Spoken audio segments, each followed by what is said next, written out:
IPL 2024లో భాగంగా చెన్నై గడ్డపై కోల్కతా చెన్నై జట్ల మధ్య జరిగిన మ్యాచ్లో చెన్నై జట్టు 7 వికెట్ల తేడాతో భారీ విజయాన్ని నమోదు చేసింది. హ్యాట్రిక్ విజయాలతో దూసుకుపోతున్న కోల్కతా జట్టును వరుస ఓటములతో మదనపడుతున్న చెన్నై జట్టు మట్టి కరిపించి అయ్యర్ సేనకు షాక్ ఇచ్చింది. అలా ఈ మ్యాచ్లో చెన్నై జట్టు కేకేఆర్ హ్యాట్రిక్ విజయాల యాత్రకు బ్రేక్ వేసింది.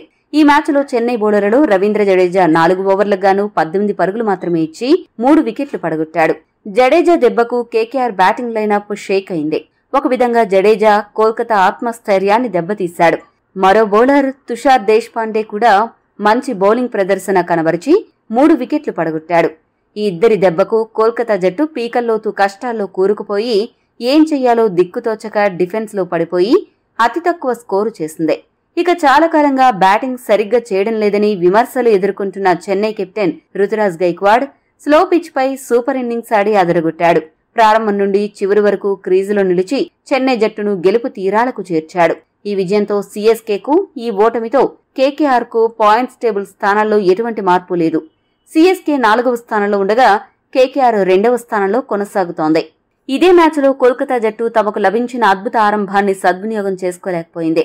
నరైన్, రఘువంశీ మినహా ఆ జట్టు కెప్టెన్ శ్రేయాస్ అయ్యర్ నుండి మిగతా అందరూ బ్యాట్స్మెన్ కూడా చెన్నై బౌలర్లను స్లో పిచ్ పై ఎదుర్కోవడానికి విపరీతంగా ఇబ్బంది పడ్డారు.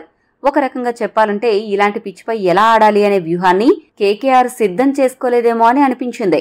కేకేఆర్ జట్టులో ఉన్న బ్యాట్స్మెన్ అందరూ కూడా చెన్నై పన్నిన వ్యూహంలో చిక్కుకుని విలువెల్లాడారు. పూర్తిగా తేలిపోయారు. కౌంటర్ అటాక్ చేయలేకపోయారు. కేకేఆర్ జట్టు మెంటర్ గంభీర్ కు ఒక ముఖ్యమైన సలహా ఏంటంటే కోల్కతా జట్టులో వెంకటేష్ అయ్యర్, రమన్దీప్ సింగ్, 20 కోట్లకు పైగా పెట్టి కొనుక్కున్న స్టార్క్, ఈ ముగ్గురు కూడా జట్టుకు పెద్ద గుదిబండలా మారారు. కాబట్టి తదుపరి మ్యాచ్ల్లో వెంకటేష్ అయ్యర్ స్థానంలో నితీష్ రాణాను తీసుకుంటే బ్యాటింగ్ తో పాటు క్వాలిటీ స్పిన్ బౌలింగ్ చేయగలడు.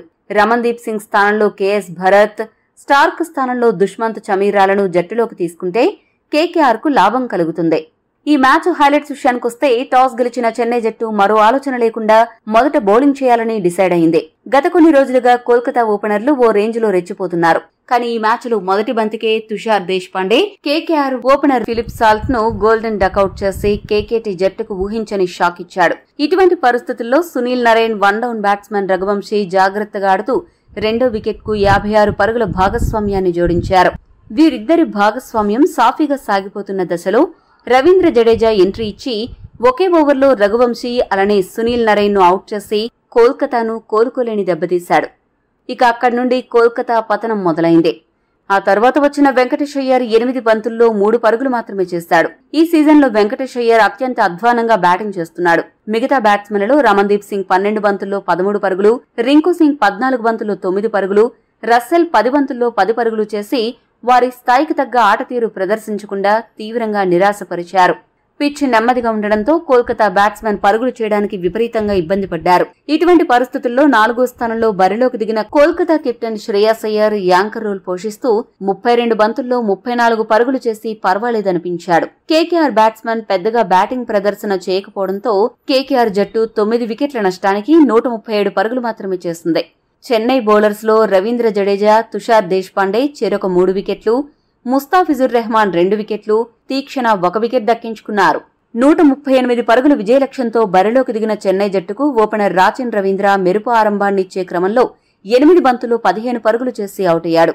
1 వికెట్ పడ్డ తర్వాత కూడా చెన్నై జోరు తగ్గించకుండా ఎదురుదాడి చేస్తూ బ్యాటింగ్ లో దూసుకెళ్లింది. Opener Ruturaj Gaikwad, 1 down batsmen Daryl Mitchell 2వ వికెట్ కు 70 పరుగుల భాగస్వామ్యం నెలకొల్పారు. ఈ మధ్యకాలంలో గాడి తప్పిన రుతురాజ్ బ్యాటింగ్ ఈ మ్యాచ్ లో సెట్ అయినట్లు కనపడింది. మిచెల్ కూడా చక్కటి సహకారమిస్తూ బ్యాటింగ్ చేశాడు. వీరిద్దరూ ఎక్కడా తడబడకుండా సూపర్ బ్యాటింగ్ చేసి చెన్నై జట్టు గెలుపు ఖాయం చేశారు. వీరిద్దరే చివరి వరకు ఉండి గెలుపును ఖాయం చేస్తారు అని అనుకుంటున్న తరుణంలో నరైన్ బౌలింగ్ లో మిచెల్ 19 బంతుల్లో 25 పరుగులు చేసి క్లీన్ బౌల్డ్ అయ్యాడు. ఆ తర్వాత వచ్చిన శివన్ దుబే 18 బంతుల్లో 28 పరుగులు చేసి వేగంగా మ్యాచ్ను ముగిద్దామని భావించి చివర్లో అవుట్ అయ్యాడు. ఒకవైపు వికెట్లు పడుతున్నా రుతురాజ్ మాత్రం యాంకర్ రోల్ పోషిస్తూ రాక్ లా నిలబడి రాకింగ్ ఇన్నింగ్స్ ఆడి 58 బంతుల్లో 67 పరుగులు చేసి చెన్నై జట్టును గెలిపించాడు. ఈ వీడియో మీకు నచ్చితే లైక్, షేర్, కామెంట్ చేయండి. మరిన్ని స్పోర్ట్స్ అప్డేట్స్ కోసం మా ఛానల్ ను సబ్స్క్రైబ్ చేసుకోండి.